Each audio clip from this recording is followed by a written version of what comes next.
ಶ್ರೀಗುರುಭ್ಯೋ ನಮಃ. ಹರಿ ಓಂ.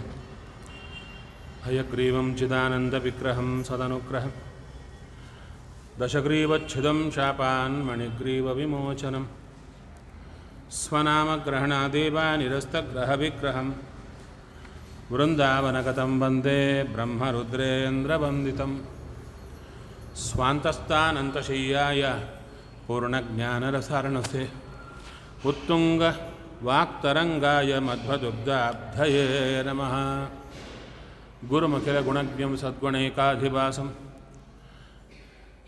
ಶಮದಮಪರಿನಿಷ್ಠಂ ಸತ್ವನಿಷ್ಠಂ ವರಿಷ್ಠಂ ಸಕಲಸುಜನಶಿಷ್ಟಂ ನಿತ್ಯನಿರ್ಧೂತಕಷ್ಟಂ ಹಯಮುಖಪದನಿಷ್ಠಂ ಮಾಂ ಭಜಂತು ಪ್ರಪನ್ನಾಃ.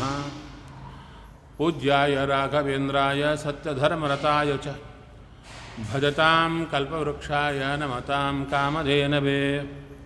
ನೀಲಾಕರಾರ್ಚಿತಾನಂತಲೀಲಾ ಗೋಪಾಲಪಾಲಿತಾನ್ ವಿದ್ಯಾಪಯೋನಿಧೀನ್ ವಂದೇ ಬ್ರಹ್ಮವಿದ್ಯಾಗುರುನ್ ಮಮ. ಬ್ರಹ್ಮಚರ್ಯ ಹರಿಪ್ರೀತಿಸುವಿದ್ಯಾವಾದಶಾಲಿನಃ ಇಷ್ಟದಾನ್ ಕಷ್ಟಹರ್ತॄನ್ನಃ ವಿದ್ಯಾಮಾನ್ಯಾನ್ ಮುನೀನ್ ನುಮಃ.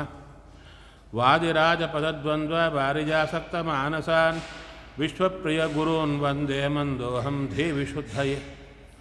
ಸತ್ಯಂ ಸತ್ಯಂ ಪುನಃ ಸತ್ಯಂ ವಿಷ್ಣುತೀರ್ಥಪ್ರಸಾದತಃ ಸರ್ವೇ ಕಾಮಾಃ ಭವಂತ್ಯೇವ ಶಪಥೋ ಬಿಂಬಸನ್ನಿಧೌ. ಚಿಂತಾಮಣಿಂ ಸಭಕ್ತಾನಾಂ ಕಲ್ಪವೃಕ್ಷಂಚ ಕಾಮದಂ ಸ್ವಾಮಿನಂ ತ್ವಾಂ ರಘುಪ್ರೇಮತೀರ್ಥಂ ವಂದೇಹ್ಯಭೀಷ್ಟದಂ. ಅಜ್ಞಾನತಿಮಿರಚ್ಛೇದಂ ಬುದ್ಧಿಸಂಪತ್ಪ್ರದಾಯಕಂ ವಿಜ್ಞಾನವಿಮಲಂ ಶಾಂತಂ ವಿಜಯಾಖ್ಯಗುರುಂ ಭಜೆ. ಶ್ರೀಗುರುಭ್ಯೋ ನಮಃ. ಹರಿ ಓಂ. ಮಂಥರ ರಾಮಚಂದ್ರನ ರಾಜ್ಯಾಭಿಷೇಕ ಅಂತ ಹೇಳಿದ ಕೂಡಲೇ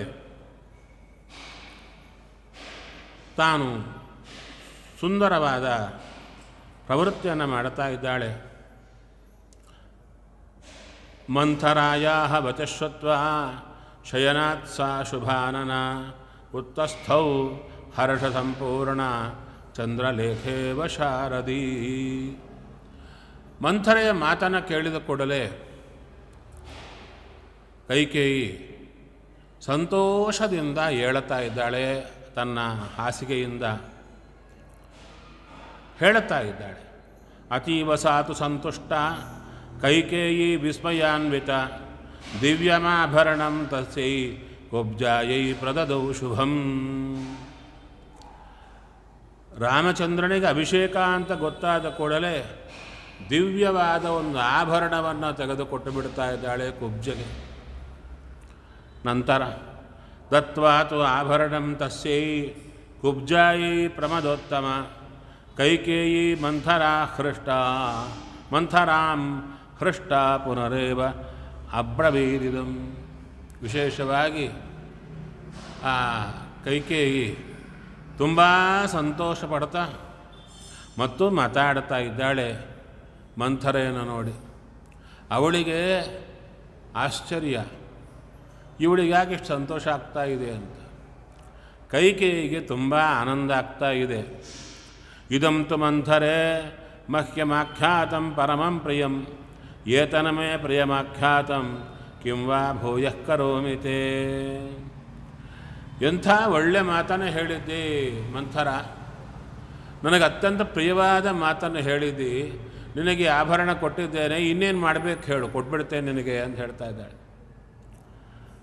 ರಾಮೇವ ಭರತೇವ ಅಹಂ ವಿಶೇಷಂ ಲೋಪಲಕ್ಷಯೇ ತಸ್ಮಾತ್ ತುಷ್ಟಾಸ್ಮಿ ಯದ್ರಾಜ ರಾಮಂ ರಾಜ್ಯೇ ಅಭಿಷೇಕ್ಷತಿ. ರಾಮನನ್ನಾಗಲಿ ಭರತನನ್ನಾಗಲಿ ನಾನು ಬೇರಾಗಿ ನೋಡಲಿಲ್ಲ, ಇಬ್ಬರೂ ನನಗೆ ಒಂದೇ. ಅದಕ್ಕೆ ರಾಮ ರಾಜ್ಯಕ್ಕೆ ಬರ್ತಾನೆ, ರಾಜ ಅಭಿಷೇಕ ಮಾಡ್ತಾನೆ ಅಂತ ಕೇಳಿದ ಕೊಳ್ಳೆ ಸಂತೋಷ ಪಡ್ತಾ ಇದ್ದೇನೆ. ನಮೇ ಪರಂ ಕಿಂಚಿದಿತೋ ವರಂ ಪುನಃ ಪ್ರಿಯಂ ಪ್ರಿಯಾರ್ಹೇ ಸುವಚಂ ವಚೋಮೃತಂ ಕಥಾಹ್ಯೋ ಅವಾಚಃ ತ್ವಂ ಅತ ಪ್ರಿಯೋತ್ತರಂ ವರಂ ಪರಂ ತೇ ಪ್ರದದಾಮಿ ತಂ ವೃಣು. ಹೇಳ್ತಾ ಇದ್ದಾಳೆ, ನನಗೆ ಇದಕ್ಕಿಂತ ಹೆಚ್ಚಿನ ಸಂತೋಷಕರವಾದ ವಾರ್ತೆ ಇಲ್ಲ. ನನ್ನ ಅತ್ಯಂತ ಪ್ರಿಯನಾದವ ರಾಮಚಂದ್ರ. ಆದ ಕಾರಣ ಇಂಥ ಒಂದು ವಿಶೇಷವಾಗಿ ಪ್ರಿಯವಾದ ಮಾತನ್ನು ಹೇಳಿದ್ದಕ್ಕೆ ನಿನಗಿನ್ನೇನು ಕೊಳ್ಳಿ ಹೇಳು ಅಂತ ಮತ್ತು ಕೇಳ್ತಾ ಇದ್ದಾಳೆ.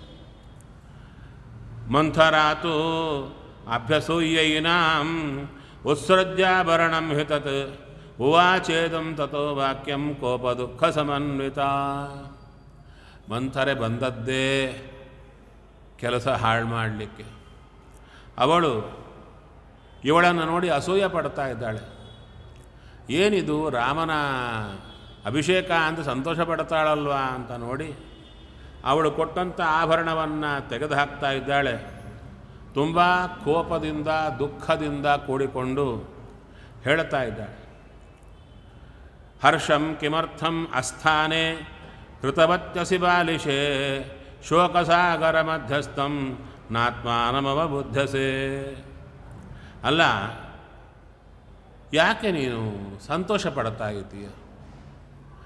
ಎಲ್ಲಿ ಸಂತೋಷ ಪಡಬಾರದೋ ಅಲ್ಲಿ ಸಂತೋಷ ಪಡ್ತಾ ಇದ್ದೀಯ. ನೀನು ಶೋಕ ಸಾಗರದಲ್ಲಿ ಮುಳುಗಿ ಹೋಗಿದ್ದೀಯ, ಅದು ನಿಂಗೆ ಗೊತ್ತಾಗ್ತಾ ಇಲ್ಲ. ಶೋಕ ಸಾಗರದಲ್ಲಿ ಮುಳುಗಿ ಹೋದರೂ ನಿನಗೆ ಗೊತ್ತಾಗ್ತಾ ಇಲ್ಲ. ಹಾಗೆ ನಾವು ಸಹ ಸಂಸಾರದಲ್ಲಿ ಮುಳುಗಿದ್ದೇವೆ. ಇದು ಶೋಕದ ಸಾಗರವೇ, ಆದರೆ ಸಂತೋಷವಾಗಿ ಇರ್ತೇವೆ. ಅದನ್ನು ಹೇಳ್ತಾ ಇದ್ದಾಳೆ. ಯಚ್ಛೋತಿತವ್ಯೇ ಹೇಳ್ತಾ ಇದ್ದಾಳೆ. ಮನಸಾ ಪ್ರಸಹಾಮಿ ತ್ವಾಂ ದೇವಿ ದುಃಖಾರ್ದಿತಾ ಸತಿ ಯಚ್ಛೋಚಿತವ್ಯೇ ಹೃಷ್ಟಾಸಿ ಪ್ರಾಪ್ಯತ್ವಂ ವ್ಯಸನಂ ಮಹತ್. ಮನಸ್ಸಿನಿಂದ ನೀನು ನೋಡಿ ತುಂಬ ನಾನು ದುಃಖ ಪಡ್ತಾ ಇದ್ದೇನೆ. ಯಾಕೆ? ದುಃಖಾರ್ದಿತ, ತುಂಬ ದುಃಖ ನಿನಗೆ ಬರಲಿಕ್ಕಿದೆ. ನೀನು ವಿಶೇಷವಾಗಿ ಕಷ್ಟವನ್ನು ನಿನ್ನ ಸುತ್ತ ಸೇರಿಕೊಂಡಿದೆ. ಯಾವುದು ವಿಷಯವಾಗಿ ನೀನು ದುಃಖ ಪಡಬೇಕೋ ಅದಕ್ಕೆ ಸಂತೋಷ ಪಡ್ತಾ ಇದ್ದಿ. ಅರೆ ಸಪತ್ನಿ ಪುತ್ರಸ್ಯ ವೃದ್ಧಿಂ ಮೃತ್ಯೋರಿವಾಗತಾಂ ಭರತಾದೇವ ರಾಮಸ್ಯ ರಾಜ್ಯ ಸಾಧಾರಣಾತ್ ಭಯಂ. ಅಲ್ಲ, ಸಪತ್ನಿ ಪುತ್ರಸ್ಯ, ನಿನ್ನ ಸಬತಿ ಯಾರು? ಕೌಸಲ್ಯೆಯ ಮಗ ರಾಮಚಂದ್ರ. ಅವನು ನಿನಗೆ ಶತ್ರು ಆಗಿದ್ದಾನೆ. ಅವನ ವೃದ್ಧಿ ಹೇಗೆ ಬರ್ತಾ ಇದೆ ಅಂದರೆ ಅವನ ಮೇಲಕ್ಕೆ ಬರ್ತಾ ಇದ್ದಾನೆ. ಶತ್ರು ಅಂದರೆ ಮೃತ್ಯುವಿನ ರೂಪದಲ್ಲಿ ಬರ್ತಾ ಇದ್ದಾನೆ ನಿನಗೆ ರಾಮಚಂದ್ರ. ಇಲ್ಲ, ಹೇಳ್ತಾ ಇದ್ದಾರೆ ಭರತಾದೇವ ರಾಮಸ್ಯ ರಾಜ್ಯ ಸಾಧಾರಣಾತ್ ಭಯಂ. ವಿಶೇಷವಾಗಿ ರಾಜ್ಯ ಕುರಿತಾಗಿ ರಾಮನಿಗೆ ಭಯವಿದೆ ಭರತನಿಂದ. ಈಗ ವಿಶೇಷವಾಗಿ ಹೇಳ್ತಾ ಇದ್ದಾರೆ, ಆ ರಾಮ ಭರತನಿಲ್ಲದಿದ್ದಾಗ ರಾಜ್ಯಕ್ಕೆ ಏರ್ತಾ ಇದ್ದಾನೆ. ಒಳಗೊಳಗೆ ಕುತಂತ್ರ ನಡೆಯುತ್ತಾ ಇದೆ, ನಿನಗೆ ಯಾಕೆ ಗೊತ್ತಾಗ್ತಾ ಇಲ್ಲ. ತದ್ವಿಚಿಂತ್ಯ ವಿಷಣ್ಣಾಸ್ಮಿ ಭಯಂ ಭಿತಾಧ್ಯಜಾಯತೆ ಲಕ್ಷ್ಮಣೋ ಹಿ ಮಹಾಬಾಹು ರಾಮಂ ಸರ್ವಾತ್ಮನಾಗತಃ. ಇನ್ನು ವಿಶೇಷವಾಗಿ ಭರತನಿಗೆ ರಾಮನಿಂದ ಆಗುವಂಥ ತೊಂದರೆಯನ್ನೇ ನೆನೆಸಿಕೊಂಡು ನಾನು ಭಯಪಡ್ತಾ ಇದ್ದೇನೆ. ಲಕ್ಷ್ಮಣ, ಮಹಾಬಾಹುವಾದ ಲಕ್ಷ್ಮಣ ರಾಮನನ್ನೇ ಅನುಸರಿಸ್ತಾನೆ. ಇನ್ನು ಶತ್ರುಘ್ನಶ್ಚಾಪಿ ಭರತಂ ಕಾಕುಸ್ತಂ ಲಕ್ಷ್ಮಣೋ ಯಥಾ. ಶತ್ರುಘ್ನ ಭರತನನ್ನು ಅನುಸರಿಸಿರುತ್ತಾನೆ. ಇನ್ನು ಹೇಳ್ತಾ ಇದ್ದಾರೆ, ಪತ್ಯಾಸನ್ನಕ್ರಮೇಣಾಪಿ ಭರತಶ್ಚೈವ ಭಾಮಿನಿ ರಾಜ್ಯಕ್ರಮೋ ವಿಸೃಷ್ಟಸ್ಥೋ ತಯೋಸ್ತಾವದ್ಯವೇಯಸೋ. ಇಲ್ಲಿ ಹೇಳ್ತಾ ಇದ್ದಾಳೆ, ಪ್ರತ್ಯಾಸನ್ನಕ್ರಮೇಣಾಪಿ ಭರತಸ್ಯೈವ ಭಾಮಿನಿ ರಾಜ್ಯಕ್ರಮೋ ವಿಸೃಷ್ಟಸ್ಥೋ ತಯೋ ತಾವತ್ ಯವೀಯಸೋ. ಇಲ್ಲಿ ಯಾರಿಗೆ ಬರಬೇಕು ಪಟ್ಟ ಅಂದರೆ ಹೇಳ್ತಾ ಇದ್ದಾಳೆ, ಭರತನಿಗೆ ಬರಬೇಕು ಪಟ್ಟ. ಅಲ್ಲ, ಯಾವ ಆಧಾರದ ಮೇಲೆ ಹೇಳ್ತಾಳೆ ಇವಳು ಅಂದರೆ ಚಿಕ್ಕವರವರು ಅವರಿಗೆ ಮೊದಲು ಬರಬೇಕು, ದೊಡ್ಡವರಿಗಲ್ಲ ಅಂತ ಹೇಳ್ತಾರೆ. ಚಿಕ್ಕವರಾದವರಿಗೆ ಬರಬೇಕು. ಆ ಚಿಕ್ಕವರಾದವರಲ್ಲಿ ದೊಡ್ಡವನು ಯಾರು ಅಂದರೆ ಭರತ, ಅವನಿಗೆ ಬರಬೇಕು. ಅವಳು ಯಾವ ನ್ಯಾಯದಿಂದ ಹೇಳುತ್ತಾಳೋ ಅವಳಿಗೆ ಗೊತ್ತಾಗಬೇಕು. ಆದರೆ ಇಲ್ಲೊಂದು ಚೂರು ಕೂತಿದೆ. ಏನು ಅದು ಮುಂದೆ ಬರಲಿಕ್ಕಿದೆ. ಕೌಸಲ್ಯ ಜೊತೆಗೆ ಭರತ ಮಹಾರಾಜ ಹೇಳಲಿಕ್ಕಿದ್ದಾನೆ. ರಾಮಚಂದ್ರ ಹೊರಟ ಮೇಲೆ ತುಂಬ ದುಃಖವನ್ನು ಹೇಳಿಕೊಳ್ತಾ, ನಾನು ರಾಮನಿಗೆ ಪಟ್ಟಾಭಿಷೇಕ ಮಾಡಬೇಕು ಅಂತ ಅವಸರ ಯಾಕೆ ಪಟ್ಟೆ ಗೊತ್ತಾ? ಯಾಕೆ ಅಂದರೆ ಮೊದಲು ಕೈಕೇಯಿಯನ್ನು ಮದುವೆ ಆಗುವಾಗ ಮಕ್ಕಳಾಗಲಿಲ್ಲ. 3 ಜನ ಹೆಂಡಂತೆಯಲ್ಲಿ ಮಕ್ಕಳಾಗಲಿಲ್ಲ, ಇಬ್ಬರಲ್ಲಾಗಲಿಲ್ಲ. ನಂತರ ಕೈಕೇಯಿಯನ್ನು ಮದುವೆ ಆದದ್ದು. ಕೈಕೇಯಿಯನ್ನು ಮದುವೆ ಆಗುವಾಗ ಅವರಪ್ಪ, ಕೈಕೇಯಿ ಕೇಕೆಯ ದೇಶದ ರಾಜನ ಮಗಳು, ಆಫ್ಘನಿಸ್ತಾನ್. ಆ ದೇಶದ ಹೆಣ್ಣು ಮಕ್ಕಳು ಗಂಡಸರು ಎಲ್ಲರೂ ಹೊರಟೆ. ಅವರ ಮುಂದೆ ನಮ್ಮ ಗಂಡಸರು ನಿಂತ್ಕೊಳ್ಳಿಕ್ಕಾಗಲ್ಲ, ಹೊಡೆದೇ ಬಿಡ್ತಾರೆ. ಅವರು ಅಂಥ ಪರಿ ಆಳಿರ್ತಾರೆ, ಭೀಕರವಾಗಿರ್ತಾರೆ. ಪ್ರವೃತ್ತಿಯೂ ಅಂಥದ್ದೇ. ಅದಕ್ಕೆ ಆ ರಾಜ ಹೇಳಿದನಂತೆ, ನನ್ನ ಮಗಳಿಗೆ ಹುಟ್ಟುವಂಥ ಯಾರು ಮಗನಿಗೆ, ನನ್ನ ಮಗಳ ಮಗನಿಗೆ ರಾಜ್ಯ ಕಟ್ತೇನೆ ಅಂದರೆ ನಿನಗೆ ಮದುವೆ ಮಾಡಿಕೊಡ್ತೇನೆ ಅಂತ ಹೇಳಿದ್ದು.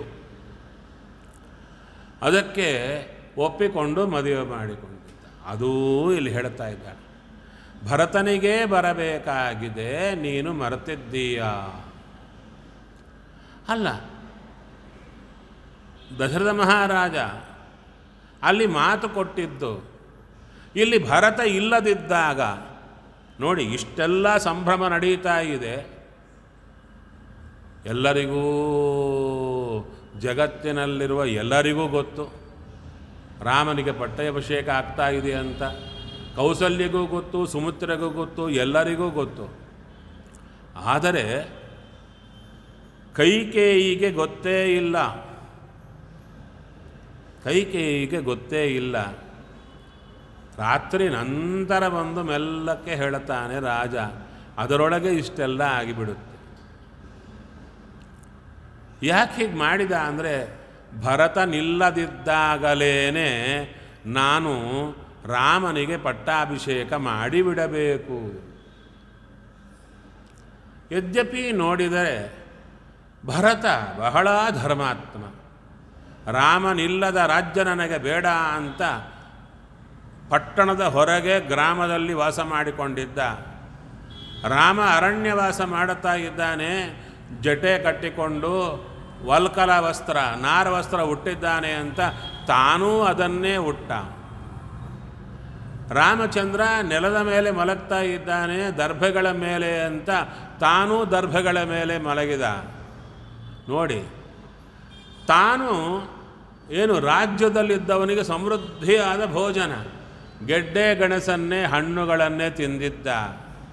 ರಾಮನ ಪಾದುಕೆಗಳನ್ನು ಸಿಂಹಾಸನದಲ್ಲಿಟ್ಟು ರಾಮನೇ ರಾಜ ನಾನಲ್ಲ ಅಂತ ಮಾಡಿದ. ಭರತ ಇಂಥವ ಅಂತ ರಾಜನಿಗೂ ಗೊತ್ತು. ಆದರೆ ಕೈಕೇಯಿ ಸುಮ್ಮನಿರಲ್ಲ. ಸರಿ, ಭರತ ಇಲ್ಲದಿದ್ದಾಗ ಯಾಕೆ ಮಾಡಬೇಕದು? ಭರತ ಇರುವಾಗಲೇ ಮಾಡಿಬಿಟ್ರೆ ಆಯ್ತಲ್ಲ. ಭರತ ಹೇಗೆ ಅಡ್ಡಿ ಮಾಡಲ್ಲ, ಕೈಕೇಯಿ ಅಡ್ಡಿ ಮಾಡುತ್ತಾಳೆ ಅಂದುಕೊಂಡರೆ ಅದಕ್ಕೆ ಹೇಳ್ತಾ ಇದ್ದಾರೆ, ಒಂದು ವೇಳೆ ಈ ರಾಜ್ಯಾಭಿಷೇಕವನ್ನು ರಾಮಚಂದ್ರನಿಗೆ ಮಾಡುವ ಕಾಲಕ್ಕೆ ಭರತ ಇದ್ದರೆ ಒಂದು ವೇಳೆ ಬುದ್ಧಿ ಭ್ರಮಣ ಆದರೆ ಹೇಗೆ? ಬುದ್ಧಿಭ್ರಮಣ ಆಗಿಬಿಟ್ರೆ ಸಂಪತ್ತು ನೋಡಿದಾಗ ಯಾರಿಗಾದರೂ ಚೂರಿದಾಗುತ್ತೆ. ಬುದ್ಧಿಭ್ರಮಣ ಆದರೆ ಹೇಗೆ? ಸರಿ, ಇಲ್ಲಿ ಈ ರೀತಿ ನೋಡುತ್ತಾ ಹೋದಾಗ ಇನ್ನೊಂದು ದೇವರ ಕಡೆಯಿಂದ ನೋಡಿದರೆ ಭಗವಂತ ಎಲ್ಲರೊಳಗಿದ್ದು ಕಾರ್ಯ ಮಾಡಿಸ್ತಾನಲ್ಲ. ಭಗವಂತನಾದರೂ ಭರತನನ್ನು ಯಾಕೆ ಕಳಿಸಿಕೊಟ್ಟ ಅಂದರೆ ರಾಮಚಂದ್ರನ ಸಂಕಲ್ಪ ಕಾಡಿಗೆ ಹೋಗೋದೇ ಆಗಿತ್ತು. ರಾಮಚಂದ್ರನ ಸಂಕಲ್ಪ ಕಾಡಿಗೆ ಹೋಗಿ ರಾಕ್ಷಸರ ಸಂಹಾರ ಮಾಡಿ, ಅಲ್ಲ ರಾಕ್ಷಸರ ಸಂಹಾರ ಮಾಡಲಿಕ್ಕೆ ರಾಮಚಂದ್ರ ಯಾಕೆ ಅಂದರೆ ಎಲ್ಲರೂ ಬ್ರಹ್ಮದೇವರ ವರದಿಂದ ಇದ್ದಾರೆ. ಬ್ರಹ್ಮದೇವರ ವರ ಯಾರಿಗಿರುತ್ತೆ ಅವರನ್ನು ಕೊಲ್ಲಬೇಕಾದರೆ ಬ್ರಹ್ಮದೇವರೇ ಬರಬೇಕು ಅಥವಾ ವಾಯುದೇವರು ಬರಬೇಕು, ದೇವರೇ ಕೊಲ್ಲಬಹುದು. ಆದ್ದರಿಂದಲೇ ರಾಮ ಮನುಷ್ಯನಂತೆ ಬರಬೇಕಾಗಿ ಬಂತು. ಇಲ್ಲದಿದ್ದರೆ ಸಾಮಾನ್ಯ ರಾಕ್ಷಸರ ಸಂಹಾರ ಅವರೇ ಎಲ್ಲರೂ ಮಾಡಿಬಿಡ್ತಾ ಇದ್ದರು. ರಾಮನಿಂದಲೇ ಆಗಬೇಕಾದ ಕಾರ್ಯವಾದ್ದರಿಂದ ರಾಮಚಂದ್ರ ಬಂದ. ಇನ್ನು ಬ್ರಹ್ಮದೇವರ ವರ ಪಡೆದವರಿದ್ದಾರಲ್ವ, ಅವರನ್ನು ಸಂಹಾರ ಮಾಡಲಿಕ್ಕೆ ಬ್ರಹ್ಮದೇವರ ಸಮಾನ ವಾಯುದೇವರು ಬಂದು ಅವರೇ ಎಲ್ಲ ಕೊಂದು ಬಿಟ್ಟರೆ ಮುಗಿದೋಯ್ತಲ್ಲ. ಹೇಗೆ ಭೀಮಸೇನ ಬಕ ಕಿಮ್ಮೀರ ಎಲ್ಲರನ್ನು ಸಂಹಾರ ಮಾಡಿದಂತೆ ವಾಯುದೇವರು ಹೋಗಿ ಎಲ್ಲರನ್ನು ಕೊಂದು ಬಿಟ್ಟರೆ ಆಯಿತು, ಹನುಮಂತನಾಗಿ ಬಂದು ಅಂದರೆ ಇಲ್ಲ. ಅದರಲ್ಲಿ ರಾವಣ ಕುಂಭಕರ್ಣ ಇಬ್ಬರು ದೇವರಿಂದಲೇ ಸಾಯಬೇಕು. ಅವರು ವರ ಪಡ್ಕೊಂಡು ಬಂದಿದ್ದಾರೆ ದೇವರ ಹತ್ರ, ಸ್ವಾಮಿ ನಿನ್ನಿಂದಲೇ ನಾವು ಹತರಾಗಬೇಕು ಅಂತ. ಇಬ್ಬರಿಗೆ ಕೊಟ್ಟ ವರ, ನಾನೇ ಕೊಲ್ತೇನೆ ಅಂತ. ಅದಕ್ಕಾಗಿ ರಾಮ ಬಂದ.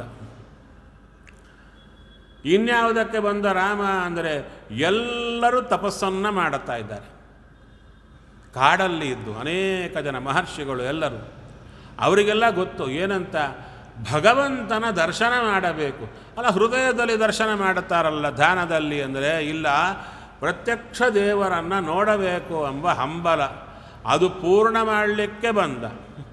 ಇಷ್ಟೆಲ್ಲ ಕಾರಣದಿಂದ ರಾಮಚಂದ್ರ ಕಾಡಿಗೆ ಹೋಗಲಿಕ್ಕೆ ಬಂದರೆ, ಕಾಡಿಗೆ ಹೋಗದಂತೆ ಮಾಡಿಬಿಟ್ರೆ ಹೇಗೆ? ಇಷ್ಟು ವ್ಯವಸ್ಥೆ ಮಾಡಿ ರಾಮ ಒಬ್ಬ ಅಲ್ಲ, ದಶರಥ ರಾಜನಲ್ಲೂ ರಾಮ, ಕೈಕೇಯಿಯಲ್ಲೂ ರಾಮ, ಒಳಗೆ ಸ್ವಾಮಿ ಭಗವಂತ ಇದ್ದಾನೆ. ಹಾಗೆ ಮಂಥರೆಯಲ್ಲೂ ರಾಮ, ಎಲ್ಲರಲ್ಲೂ ರಾಮ ಇದ್ದಾನೆ.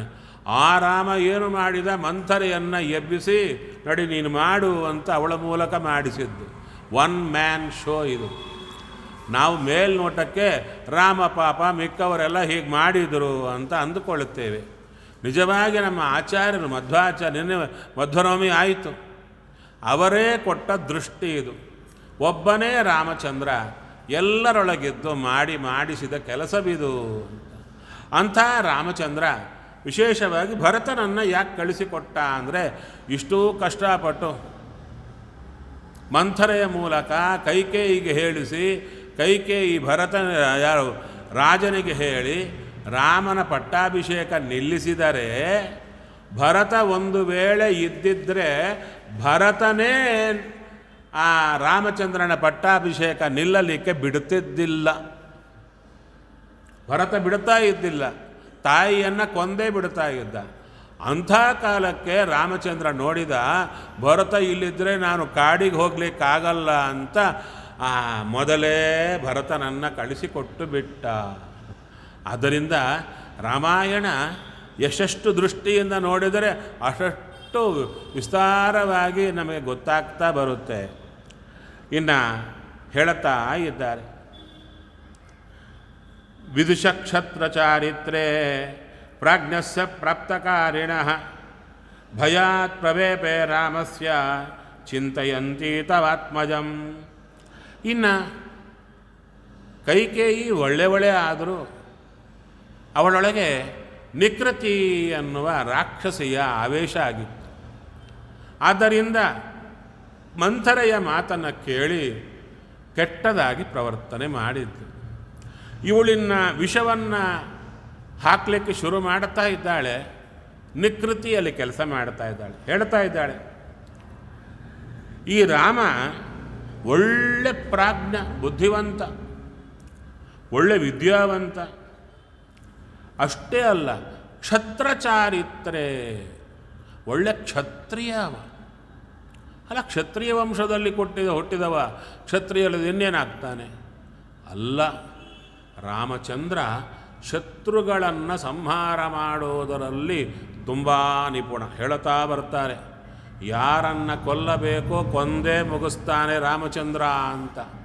ಅಂಥ ಕಾಲಕ್ಕೆ ನಿನ್ನ ಮಗ ಭರತ ಇದ್ದಾನಲ್ಲ, ಆ ಭರತ ನಿನ್ನ ರಾಮನಿಗೆ ಶತ್ರುವಾಗಿ ಬಿಡುತ್ತಾನೆ. ಆದ ಕಾರಣ ಆ ರಾಮನ ಭಯದಿಂದ ನಾನು ನಡಗುತ್ತಾ ಇದ್ದೇನೆ, ನಡಕ ಬರ್ತಾ ಇದೆ ನನಗೆ. ಸುಭಗ ಕಿಲ ಕೌಸಲ್ಯ ಯಸ್ಯಾಃ ಪುತ್ರೋ ಅಭಿಷೇಕ್ಷತೆ ಯೌವರಾಜ್ಯೇನ ಮಹತಾ ಶ್ವಪುಷ್ಯೇನ ದ್ವಿಜೋತ್ತಮೈ. ಆ ಕೌಸಲ್ಯ ಎಷ್ಟು ಸೌಭಾಗ್ಯವಂತಳು ನೋಡು. ನಾಳೆ ಪುಷ್ಯ ನಕ್ಷತ್ರ, ವಿಶೇಷವಾಗಿ ಬ್ರಾಹ್ಮಣರೆಲ್ಲ ಸೇರಿಕೊಂಡು ಆ ಯುವರಾಜ ಪಟ್ಟದಲ್ಲಿ ರಾಮನನ್ನು ಅಭಿಷೇಕ ಮಾಡಲಿಕ್ಕಿದ್ದಾರೆ. ಪ್ರಾಪ್ತಾಂ ವಸುಮತೀಂ ಪ್ರೀತಿಂ ಪ್ರತೀತಾಂ ಹತವಿದ್ವಿಷಂ ಉಪಸ್ಥಾಸ್ಯಸಿ ಕೌಸಲ್ಯಾಂ ದಾಸೀವತ್ವಂ ಕೃತಾಂಜಲಿ. ಒಳ್ಳೆ ಭೂಮಿಯನ್ನು ಪಡೆದು, ಅಂದರೆ ರಾಜ್ಯವನ್ನು ಪಡೆದು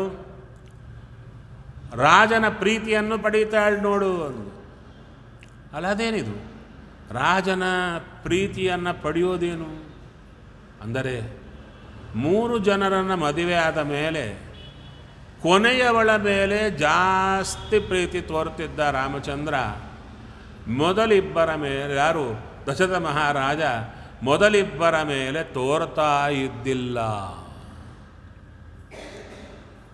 ಈ ಮಾತು ಮುಂದೆ ಕೌಸಲ್ಯ ಹೇಳುತ್ತಾಳೆ. ರಾಮನನ್ನು ಕಳಿಸಿಕೊಟ್ಟ ಮೇಲೆ, ರಾಮ ಹೊರಟು ಹೋದ ಮೇಲೆ ರಾಜ ಕೈಕೇಯಿಯನ್ನು ಬೈದು ಅವಳ ಮನೆಯಿಂದ ಹೊರಟು ಕೌಸಲ್ಯ ಮನೆಗೆ ಬರುತ್ತಾನೆ.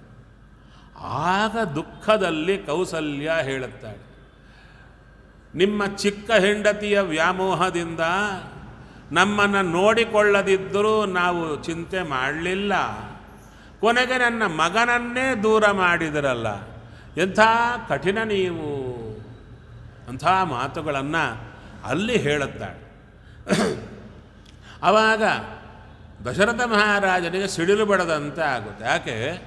ಕೌಸಲ್ಯಾದೇವಿ ಎಂದಿಯೂ ಗಂಡನನ್ನು ಒಂದು ಮಾತು ಅಂದವಳಲ್ಲ. ಕೌಸಲ್ಯೆಯಿಂದ ಅಂಥ ಮಾತು ಬಂದ ಕೂಡಲೇ ತುಂಬ ನಡುಗ್ತಾ ದುಃಖದಿಂದ ಕೈ ಜೋಡಿಸಿ ಬೇಡಿಕೊಳ್ತಾನೆ, ತಪ್ಪಾಯಿತು. ನೋಡಿ ಕೌಸಲ್ಯಾದೇವಿ ಎಷ್ಟು ಸಾಧ್ವಿ ಎಂದರೆ, ಗಂಡ ಕೈ ಜೋಡಿಸಿ ಅಯ್ಯೋ ನಾನು ಮಾಡಿದ್ದು ತಪ್ಪಾಯಿತು ಅಂದ ಕೂಡಲೇ ಕಾಲಿಗೆ ಬೀಳುತ್ತಾರೆ. ತಪ್ಪಾಯಿತು, ನಿಮ್ಮನ್ನು ತಪ್ಪಾಯಿತು ಅಂತ ಕೇಳುವ ಸ್ಥಿತಿಗೆ ತಂದನಲ್ಲ ನಾನು, ಅದು ನನ್ನ ತಪ್ಪು ಅಂತ ಆಕೆ ಕಾಲಿಗೆ ಬೀಳುತ್ತಾಳೆ. ಅಂದರೆ ರಾಮಾಯಣದಲ್ಲಿ ನಾವು ಇಷ್ಟು ವಿಸ್ತಾರವಾಗಿ ರಾಮನವಮಿ ಕಾಲಕ್ಕೂ ನೋಡಲಿಕ್ಕಾಗಲ್ಲ. ರಾಮನವಮಿ ಕಾಲಕ್ಕೆ 9 ದಿನ ರಾಮಾಯಣ ಅಂದರೂ ಇಷ್ಟು ಶ್ಲೋಕ ಶಬ್ದ ಅರ್ಥ ನೋಡಿದಾಗ ಅಲ್ಲಿ ಅವರವರ ಮನಸ್ಸಿನ ಭಾವನೆಗಳು ಇವೆಲ್ಲ ನೋಡಿದಾಗ ಇಲ್ಲಿ ನೋಡಬೇಕಾಗಿದ್ದು ಅವರವರ ಪ್ರವೃತ್ತಿ, ಅವರವರ ಭಾವನೆಗಳು, ಇದು ನೋಡೋದು ಒಂದಾದರೆ, ಒಬ್ಬನೇ ಭಗವಂತ ರಾಮಚಂದ್ರ ಎಲ್ಲರೊಳಗಿದ್ದು ಅವರವರ ಕರ್ಮಾನುಸಾರ ಹೇಗೆ ಆಟ ಆಡಿಸಿದ ಅನ್ನೋದು ನೋಡಿದರೆ ಅದು ಸರಿಯಾದ ರಾಮಾಯಣ. ಯಾವ ಭಗವಂತನಾದರೆ ಇಷ್ಟು ಜನರನ್ನು ಹೀಗೆ ಅವರವರ ಕರ್ಮಾನುಸಾರ ಆಡಿಸಿದ, ಮಾತಾಡಿಸಿದ ಆ ರಾಮಚಂದ್ರನೇ ನಮ್ಮ ಹೃದಯದಲ್ಲಿದ್ದಾನೆ ಅಂತ ನಾವು ತಿಳಿದರೆ ಕೊನೆಗೆ ನಾವು ವಿಶೇಷವಾಗಿ ಸಾಧನೆ ಮಾರ್ಗದಲ್ಲಿ ಹೋದಂತಾಗುತ್ತೆ. ಅದನ್ನು ಚೆನ್ನಾಗಿ ಹೇಳ್ತಾ ಇದ್ದಾರೆ ನೋಡು. ಗಂಡನ ಪ್ರೀತಿಯನ್ನು ಪಡೆದು ಬಿಡ್ತಾಳೆ. ಯಾಕೆ? ಇಷ್ಟರವರೆಗೂ ನಿನ್ನ ಮೇಲೆ ಪ್ರೀತಿ ಜಾಸ್ತಿ ಇತ್ತು ಗಂಡನಿಗೆ, ಇವಾಗೆ ಕೌಸಲ್ಯ ಮೇಲೆ ಬರುತ್ತೆ. ಯಾಕೆ? ರಾಜ, ಆಕೆ ಮಗ ರಾಜನಾಗಿದ್ದಾನಾದ್ದರಿಂದ. ಅಷ್ಟೇ ಅಲ್ಲ, ಪ್ರತೀತಾಂ ಹತವಿದ್ವಿಷಂ, ಇನ್ನು ಆಕೆಗೆ ಯಾವ ಶತ್ರುಗಳೂ ಇಲ್ಲ. ಅದಕ್ಕೆ ಉಪಸ್ಥಾಸ್ಯತೆ ಕೌಸಲ್ಯಾಂ ದಾಸೀವತ್ವಂ ಕೃತಾಂಜಲಿ. ಆವಾಗ ನಿನ್ನ ಪಾಡೇನು ಗೊತ್ತಾ? ಕೌಸಲ್ಯ ಹೇಳಿದಂತೆ ನೀನು ಕೈ ಜೋಡಿಸಿ ಕೇಳಬೇಕಾಗುತ್ತೆ ಮಾತನ್ನು. ಕೌಸಲ್ಯ ಹೇಗೆ ಹೇಳಿದರೆ ಕೇಳಬೇಕು ನೀನು. ಇದೇ ಎಲ್ಲ. ಈ ರಾಜ್ಯ ಅಂತ ಬಂದ ಕೂಡಲೇ, ಒಬ್ಬ ರಾಜನಿಗಿಷ್ಟನ ಮಕ್ಕಳು ಅಂತ ಬಂದ ಕೂಡಲೇ ಆ ರಾಜ್ಯವನ್ನು ಭಾಗ ಮಾಡಿಕೊಂಡು ಆಳಿದರೆ ಅಡ್ಡಿ ಇಲ್ಲ. ಭಾಗ ಮಾಡದೇ ಆಳಬೇಕು ಅಂತ ಬಂದಾಗ ಆ ಮಕ್ಕಳಲ್ಲಿ ಬರುವಂಥ ಒಂದು ಈ ಭೇದ ಭಾವನೆಗಳಿವು. ಇದೇ ಮಾತನ್ನೇ ಹೇಳುತ್ತಾನೆ ದುರ್ಯೋಧನ ಧೃತರಾಷ್ಟ್ರನಿಗೆ. ನೋಡಪ್ಪ, ಈಗ ಧರ್ಮರಾಜ ರಾಜನಾಗ್ತಾನೆ. ಯಾಕೆ? ದೊಡ್ಡವನಾದ್ದರಿಂದ. ನಮ್ಮಲ್ಲಿ ದೊಡ್ಡವ ಧರ್ಮರಾಜ. ಧರ್ಮರಾಜ ರಾಜನಾಗ್ತಾನೆ. ಧರ್ಮರಾಜನ ನಂತರ ಧರ್ಮರಾಜನ ಮಕ್ಕಳು ರಾಜರಾಗ್ತಾರೆ. ಅವರ ಮಕ್ಕಳು ಮೊಮ್ಮಕ್ಕಳು ಹಾಗೆ ಬರ್ತಾರೆ. ನಾವು ನಮ್ಮ ಮಕ್ಕಳು ನಮ್ಮ ಮೊಮ್ಮಕ್ಕಳೆಲ್ಲ ಅವರ ಕಾಲು ಹಿಡಿದು ಬದುಕಬೇಕಾಗುತ್ತೆ. ಆದ ಕಾರಣ ರಾಜ್ಯ ನಮಗೆ ಬೇಕು. ಆವಾಗ ಅರ್ಧ ನೀವು ತಗೊಳ್ಳಿ, ಅರ್ಧ ಅವರು ತಗೊಳ್ಳಿ ಅಂದರೆ ಇಲ್ಲ, ಎಲ್ಲ ನನಗೆ ಬೇಕೆಂಬ ಸ್ವಾರ್ಥ ಬಂತು. ಯಾರಲ್ಲಿ? ದುರ್ಯೋಧನನಲ್ಲಿ. ಅದಕ್ಕೆ ಈ ಮನುಷ್ಯರಲ್ಲಿ ಸ್ವಾರ್ಥ ಅನ್ನೋದು ಆಟ ಆಡಲಿಕ್ಕೆ ಶುರುವಾಗಿದ್ದೇ ತ್ರೇತಾಯುಗದಿಂದ. ಕೃತಯುಗದಲ್ಲಿದ್ದಿಲ್ಲ. ಕೃತಯುಗದಲ್ಲಿ ಇಂಥ ರೀತಿ ಬುದ್ಧಿ ವಿಪರ್ಯಯ ಇದ್ದಿಲ್ಲ. ತ್ರೇತಾಯುಗದಿಂದ ಸ್ವಲ್ಪ ಶುರುವಾಗಿ ದ್ವಾಪರದಲ್ಲಿ ಚೂರು ಜಾಸ್ತಿಯಾಗಿ ನಂತರ ಕಲಿಯುಗದಲ್ಲಿ ಅತ್ಯಂತ ಬಲಿಷ್ಠ ಆಯಿತು. ಇವಾಗ ಇರೋದೇ ಕೃತಕತನ, ಅಭಿಮಾನ ಇಲ್ಲ, ಒಂದೂ ಇಲ್ಲ, ದುಡ್ಡೇ ದೊಡ್ಡದು, ಯಾವುದೂ ಇಲ್ಲ, ಕೇವಲ ದುಡ್ಡಿಗೆ ಪ್ರಾಧಾನ್ಯ ಕೊಡುವಂಥ ಸ್ಥಿತಿ ಕಲಿಯುಗದಲ್ಲಿ ಬರ್ತಾ ಇದೆ. ಅದನ್ನು ಹೇಳ್ತಾ ಬರ್ತಾ ಇದ್ದಾಳೆ. ಏವಂ ಚಂತ್ವಂ ಸಹಸ್ಮಾಭಿಸ್ತಸ್ಯಾಹ ಪ್ರೇಷ್ಯ ಭವಿಷ್ಯಸಿ ಪುತ್ರಶ್ಚ ತವ ರಾಮಸ್ಯ ಪ್ರೇಷ್ಯತ್ವಂ ಹಿ ಗಮಿಷ್ಯತಿ.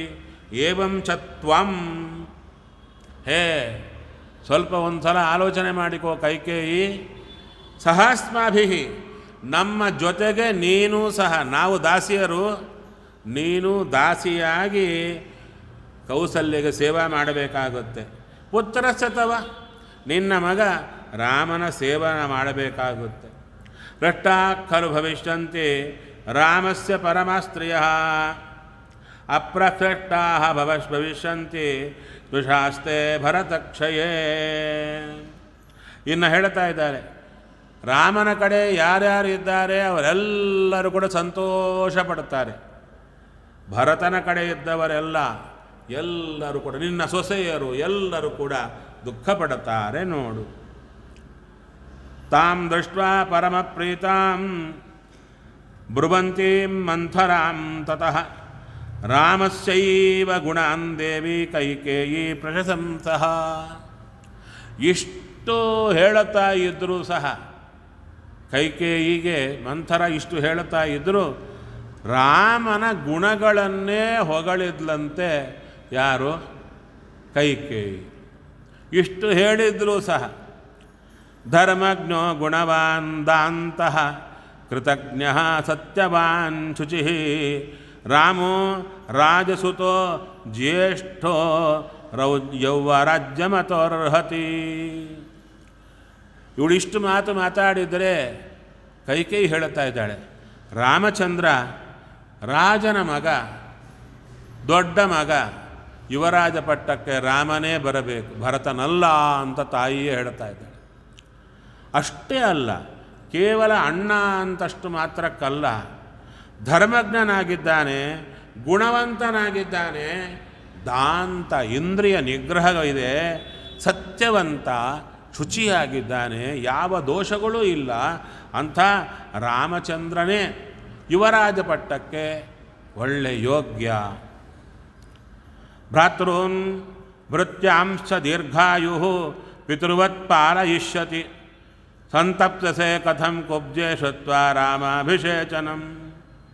ಇನ್ನೇನು ನೀನು ಹೇಳಿದ್ದೀಯಲ್ಲ, ರಾಮ ಪಟ್ಟಾಭಿಷೇಕ ಆದರೆ ರಾಮ ನಿನ್ನ ಮಕ್ಕಳನ್ನೆಲ್ಲ ದಾಸರಂತೆ ನೋಡ್ತಾನೆ ಅಂತ. ಇಲ್ಲ, ರಾಮಚಂದ್ರ ದೀರ್ಘಾಯುಷ್ಯವಂತ, ತನ್ನ ಭ್ರಾತೃನ್ ಭೃತ್ಯಾಂಶ, ತಮ್ಮಂದರು ಮಾತ್ರ ಅಲ್ಲ ಭೃತ್ಯರನ್ನೂ ಸಹ ತಂದೆಯಂತೆ ನೋಡಿಕೊಳ್ಳುತ್ತಾನೆ. ರಾಮಚಂದ್ರನಿಗೆ ಭೇದವಿಲ್ಲ. ಅಂಥ ರಾಮನ ಅಭಿಷೇಕವನ್ನು ಕೇಳಿ ಯಾಕೆ ಹೊಟ್ಟೆಯಲ್ಲಿ ಉರ್ಕೊಳ್ತಾ ಇದೆಯಾ? ಭರತಶ್ಚಾಪಿ ರಾಮಸ್ಯ ಧ್ರುವಂ ವರ್ಷಶತಾತ್ ಪರಂ ಪಿತೃಪೈತಾಮಹಂ ರಾಜ್ಯಂ ಅವಾಪ್ಸ್ಯತಿ ನರಋಷಭಃ. ಈ ರಾಜ್ಯದ ವ್ಯವಸ್ಥೆಯೆಲ್ಲ ಗೊತ್ತು ಯಾರಿಗೆ? ಕೈಕೇಯಿಗೆ. ಹೇಳ್ತಾ ಇದ್ದಾಳೆ, ರಾಮನ ನಂತರ 100 ವರ್ಷಗಳ ನಂತರ ಭರತ ರಾಜ್ಯಕ್ಕೆ ಬರ್ತಾನೆ ನೋಡು. ಯಾಕೆ? ರಾಮನೇ ಕೂಡಿಸ್ತಾನೆ ರಾಜ್ಯದಲ್ಲಿ. ಇದು ಕ್ರಮ. ತಾವು ಸ್ವಲ್ಪ ಕಾಲ ಇದ್ದು ತಮ್ಮಂದರನ್ನು ಅಲ್ಲಿ ಕೂಡಿಸೋದು ತಾವು ಇರುವ ಕಾಲಕ್ಕೇನೆ. ತಾವು ಇರುವ ಕಾಲಕ್ಕೆ. ಹೇಗೆ? ಆಕಾಶರಾಜ ತೊಂಡಮಾನ ಅಂತ ಇಬ್ಬರು. ಅದರಲ್ಲಿ ಆಕಾಶರಾಜನ ಯದ್ಯಪಿ ರಾಜ ಪಾಲನೆ ಮಾಡ್ತಾ ಇರೋದೆಲ್ಲ ತೊಂಡಮಾನ. ಯಾಕೆ ಅಂದರೆ ಹೇಳ್ತಾ ಇದ್ದಾರೆ, ಅಣ್ಣ ಇದ್ದರೂ ತಮ್ಮನಿಂದನೇ ಪರಿಪಾಲನೆ ಮಾಡಿಸ್ತಾ ಇದ್ದ. ಜನಕ ಮಹಾರಾಜ ತಾನಿದ್ದರೂ ಸಹ ತಮ್ಮನಾದ ಕುಶಧ್ವಜನಿಂದಲೇ ಪರಿಪಾಲನೆಯನ್ನು ಮಾಡಿಸ್ತಾ ಇದ್ದ. ಧರ್ಮಿಷ್ಠರಾದ ರಾಜರೆಲ್ಲ ತಾವು ಇದ್ದಾಗಲೇ ತಮ್ಮಂದರನ್ನು ರಾಜ್ಯದಲ್ಲಿ ಕೂಡಿಸ್ತಾ ಇದ್ದರು. ಹೇಗೆ ಅಂದರೆ ವಾದಿರಾಜ ಗುರು ಸಾರ್ವಭೌಮ ಅಲ್ಲ, ಅವ್ರನ್ನ ಯಾಕೆ ತಂದ್ರಿ? ಅವರು ರಾಜರಲ್ಲಲ್ವಾ ಅಂದರೆ ವಾದಿರಾಜರಲ್ವ. ವಾದಿರಾಜರು 4 ಸಲ ಪರ್ಯಾಯ ಪೀಠವನ್ನು ಏರ್ತಾರೆ, ಕೃಷ್ಣನ ಪೂಜಾ ಮಾಡುತ್ತಾರೆ. ಅಷ್ಟರೊಳಗೆ ಅವರ ಶಿಷ್ಯರು ವೇದ್ಯರು, ಅವರಿಗೆ ವಯಸ್ಸಾಗ್ತಾ ಇರುತ್ತೆ. ಅದನ್ನು ನೋಡಿ ವಾದಿರಾಜರು 5ನೇ ಪರ್ಯಾಯ ತಾವು ಇರುವಾಗಲೇ, ಸಮರ್ಥರಾಗಿ ಇರುವಾಗಲೇ ವೇದ್ಯರನ್ನು ಪರ್ಯಾಯದಲ್ಲಿ ಕೂಡಿಸ್ತಾರೆ. ವೇದ್ಯರನ್ನು ಪರ್ಯಾಯ ಪೀಠದಲ್ಲಿ ಕೂಡಿಸಿ ತಾವು ಸೋದೆಯಲ್ಲಿ ಕೂಡುತ್ತಾರೆ. ವಿಶೇಷವಾಗಿ ಪರ್ಯಾಯಕ್ಕೆ ಅಲ್ಲಿ ಕೃಷ್ಣ ಎಲ್ಲಿದ್ದಾನೆ ಅಂದರೆ ಸರೋವರದ ಪಕ್ಕದಲ್ಲಿ ಕೃಷ್ಣನ ಮೂರ್ತಿ ಇದೆ. ಆ ಕೃಷ್ಣನನ್ನು ಪ್ರತಿಷ್ಠಾಪನೆ ಮಾಡಿ ಅಲ್ಲಿ ಪರ್ಯಾಯವನ್ನು ಮಾಡಿದರು. ಯದ್ಯಪಿ ವೇದವೇದ್ಯರು ವಾದಿರಾಜರಲ್ಲಿ ಅಷ್ಟೂ ಪ್ರೀತಿ. ವೇದವೇದ್ಯರು ಆ ಪರ್ಯಾಯ ಪೀಠದಲ್ಲಿ ಕೂತು ಮಂತ್ರಾಕ್ಷತೆ ಕೊಡ್ತಾ ಇದ್ರು. ಎಲ್ಲರಿಗೆ ಪರ್ಯಾಯದಲ್ಲಿ ಕೂತವರೇ ಮಂತ್ರಾಕ್ಷತೆ ಕೊಡೋದು, ಅವರಲ್ಲೇ ಮಧ್ವರ ಸನ್ನಿಧಾನ ಅಂತ. ಆದರೆ ಕೆಲವರು ಅಲ್ಲಿಗೆ ಬಂದಾಗ ವೇದವೇದ್ಯರು ಅಲ್ಲಿ ಬಡುಗು ಮಾಳಿಗೆ ಅಂತಿದೆ, ಅಲ್ಲಿ ಸ್ವಾಮಿಗಳಿರೋದು. ಅವರು ವಿಶ್ರಾಂತಿ ಕೊಠಡಿಯಲ್ಲಿರುವಾಗ ಕೆಲವರು ಮಂತ್ರಾಕ್ಷತೆಗೆ ಅಂತ ಬಂದರೆ ಪೀಠದಲ್ಲಿ ವಾದಿರಾಜರೇ ಕೂತು ಕೊಡ್ತಿದ್ರಂತೆ. ಯದ್ಯಪಿ ವಾದಿರಾಜರು ಸೋದೆಯಲ್ಲೇ ಇದ್ದರು, ಇಲ್ಲಿ ಕೆಲವರು ರಾಜರಿಂದ ಮಂತ್ರಾಕ್ಷತೆ ಆಗಬೇಕು ಅಂದರೆ ಪೀಠದಲ್ಲಿ ಅವರೇ ಕಾಣಿಸಿ ಕೊಟ್ಟು ಕಳಿಸಿದ್ರಂತೆ. ವೇದವೇದ್ಯರಿಗೆ ಹೇಳಿದರು, ಸ್ವಾಮಿ ಹೀಗಾಯಿತು, ಅವರೇ ಕೊಟ್ಟರು ಅಂದರೆ ಅವರೇ ಇರೋದು, ನಾನಲ್ಲಿರೋದು, ನನ್ನಲ್ಲಿ ಅವರೇ ನಿಂತಿದ್ದಾರೆ. ಇದು ಹೇಗಿದೆ ಅದ್ಭುತವಾದ್ದು. ಆದ ಕಾರಣ ಯಾವಾಗಲೂ ಸ್ವಾರ್ಥಿಗಳು ತುಂಬಿದ ಜಗತ್ತಿನಲ್ಲಿ ನಿಸ್ವಾರ್ಥಿಗಳು ತುಂಬಿದ್ದಾರೆ.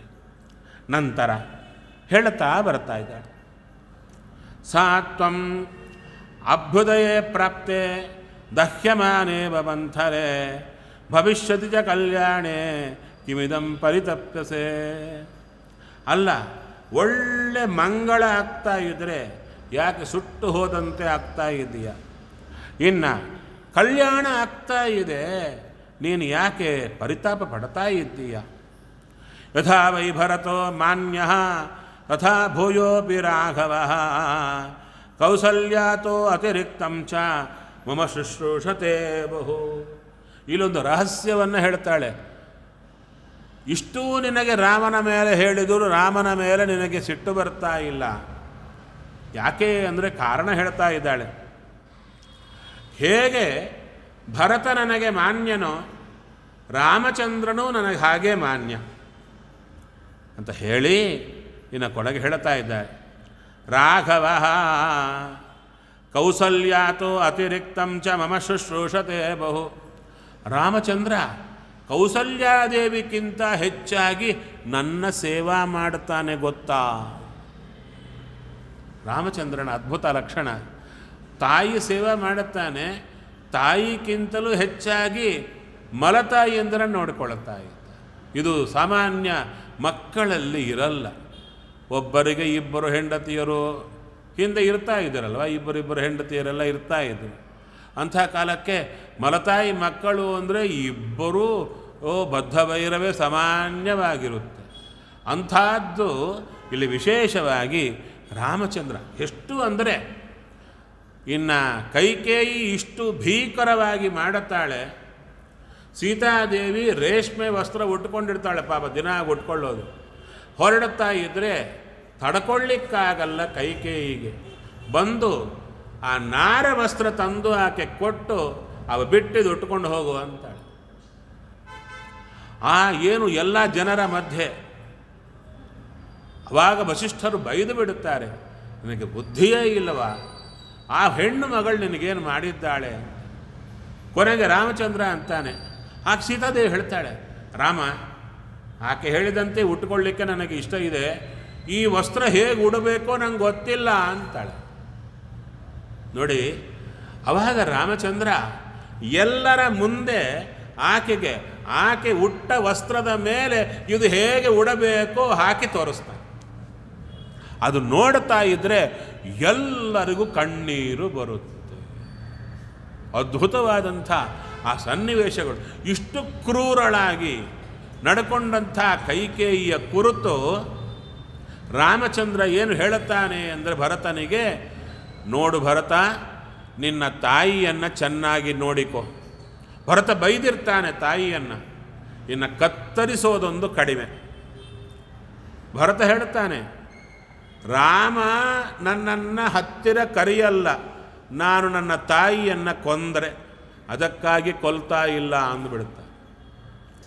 ರಾಮಚಂದ್ರ ಹೇಳುತ್ತಾನೆ, ನೋಡು ಕೌಸಲ್ಯ ಸುಮಿತ್ರೆಗಿಂತ ಕೈಕೇಯಿ ನನಗೆ ಬಹಳ ಬೇಕಾದವಳು, ಕೈಕೇಯಿಯನ್ನು ಚೆನ್ನಾಗಿ ನೋಡಿಕೋ ಅಂತ ಹೇಳುತ್ತಾನೆ.